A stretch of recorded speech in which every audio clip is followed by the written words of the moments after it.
अस्सलाम वालेकुम। आज का हमारा टॉपिक है एंटीपार्टम हेमरेज। ठीक है, इसमें अब पूरा जो डिलीवरी की ड्यूरेशन है through out the delivery antepartum, उसके दौरान जो उनसे भी ब्लीडिंग होगी ना, उसको हम एंटीपार्टम हेमरेज में कहेंगे। अगर तो ब्लीडिंग हो रही है 20 वीक से पहले तो वो थ्रेटेंड मिसकैरेज की तरफ जाएगी। ठीक है, जैसे फॉर एग्जांपल इम्प्लांटेशन की ब्लीडिंग भी होती है या वैसे कोई ब्लीडिंग होती है, ठीक है, तो 20 वीक से पहले पहले तो थ्रेटेंड मिसकैरेज की तरफ। लेकिन अगर 24 वीक्स के बाद डिलीवरी तक कोई भी है ना ब्लीडिंग, ठीक है, तो उसको हम एंटीपार्टम हेमरेज कहेंगे। उससे पहले वाले को हम थ्रेटेंड मिसकैरेज की तरफ ले जाएंगे। अब एंटीपार्टम हेमरेज उनसे है, उसके कॉजेज़ क्या हो सकते हैं? उसके दो ही कॉजेज़ हैं, या तो उसके प्लेसेंटल कॉजेज़ हैं ब्लीडिंग के, या लोकल कॉजेज़ है। लोकल कॉजेज़ में क्या आता है? विजाइना और सर्विक्स का कोई ट्रॉमा हुआ है तो उसकी वजह से ब्लीडिंग हो रही है। प्लेसेंटल कॉजेज़ में क्या आता है? दो मेन चीज़ें जो आपने याद रखनी है, एक प्लेसेंटल एब्रप्शन और एक प्लेसेंटल प्रीविया। प्लेसेंटल एब्रप्शन के अंदर पेनफुल जो सी है ना वो ब्लीडिंग होती है, लेकिन प्लेसेंटा प्रीविया पी जो सी है ना वो पेनलेस है। ठीक है, पी प्लेसेंटा प्रीविया पेनलेस हो गई और प्लेसेंटल एब्रप्शन है। अब एंटीपार्टम हेमरेज जो है ना, इसके हम क्या करेंगे, मतलब इसका सारा प्रोसेस क्या है? इसमें सबसे पहले हमने जो सा ना, ये जिस भी टाइम आएगा ये सीरियस आपने लेना है। इसकी सबसे पहले आपने हिस्ट्री लेनी है कि कितनी ब्लीडिंग हुई है, बहुत ज़्यादा ब्लीडिंग हुई है या कम ब्लीडिंग हुई है, उससे भी आपको कॉज मतलब आप रूल आउट करते हैं ना। और हो सकता है कोई ट्रिगरिंग फैक्टर हो, जैसे पोस्ट कॉर्डल ब्लीडिंग हो सकती है। साथ में पेन्स और कॉन्ट्रैक्शंस भी आ रही कि नहीं। पेनफुल ब्लीडिंग है तो वो प्लेसेंटा एब्रप्शन की तरफ जाएगी, पेनलेस है तो प्लेसेंटा प्रीविया की तरफ। और कॉन्ट्रैक्शन से ये कि साथ में लेबर तो नहीं स्टार्ट होगी, ठीक है।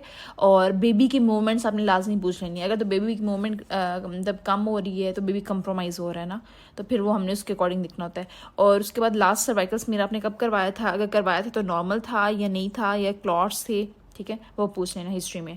एग्जामिनेशन में आपने क्या करना है? एग्जामिनेशन में सबसे पहले तो आपने पल्स देखनी है।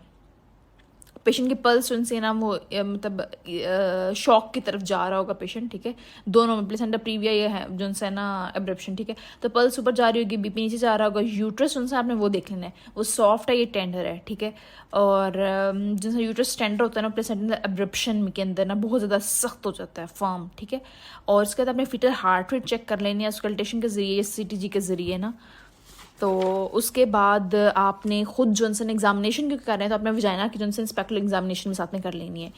अब इंपॉर्टेंट चीज़ें इसकी अपनी इन्वेस्टिगेशंस क्या करवानी है। अगर जनरल अभी हम देख रहे हैं ना, तो इन्वेस्टिगेशंस में ऑब्वियसली ब्लड का लॉस हो रहा था, आपने CBC clotting profile base lines मतलब जो ब्लड के तीनों वाइल्स हैं वो तीनों भेज देनी है। और उसके अलावा मेजर है अल्ट्रासाउंड, ठीक है। अल्ट्रासाउंड पे एक तो जैसे प्लेसेंटा एब्रप्शन के अंदर अल्ट्रासाउंड बहुत ज़्यादा इंपॉर्टेंट होता है। क्या इंपॉर्टेंट उसकी इंपॉर्टेंस होती है कि आपको फीटस का साइज एक तो पता चल जाता है, आप फीटर की प्रेजेंटेशन देख लेते हैं, क्योंकि इन दोनों के बाद ही अपनी ना C-सेक्शन प्लान आपको करना पड़ जाता है, ठीक है, और वो भी इमरजेंसी। तो इसलिए आपको पता होना चाहिए पोजीशन क्या है बेबी की, ठीक है, फीटर का साइज़ क्या है, एमनियोटिक फ्लूइड देख लेते हैं कब उसका वॉल्यूम कितना है, ज़्यादा वो तो मसला नहीं है। और प्लेसेंटा की पोजीशन सबसे इंपॉर्टेंट।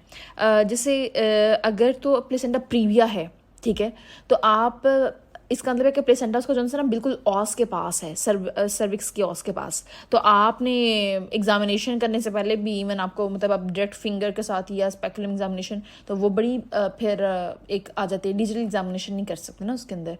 तो इसलिए पहले अल्ट्रासाउंड जो है वो लाजमी देख लेना है, उससे आपको आइडिया हो जाएगा कि प्लेसेंटा की पोजीशन से प्लेसेंटा एब्रप्शन है या प्रीविया प्लेसेंटा प्रीविया, ठीक है।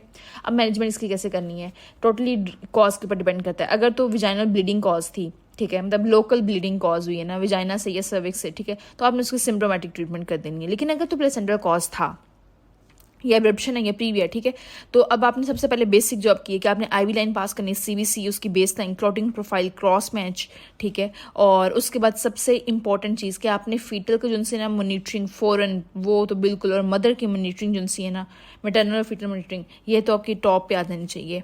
अब अगर प्लेसेंटल एब्रप्शन थी तो आपने पेशेंट को 48 आवर्स के लिए एडमिट कर लेना है।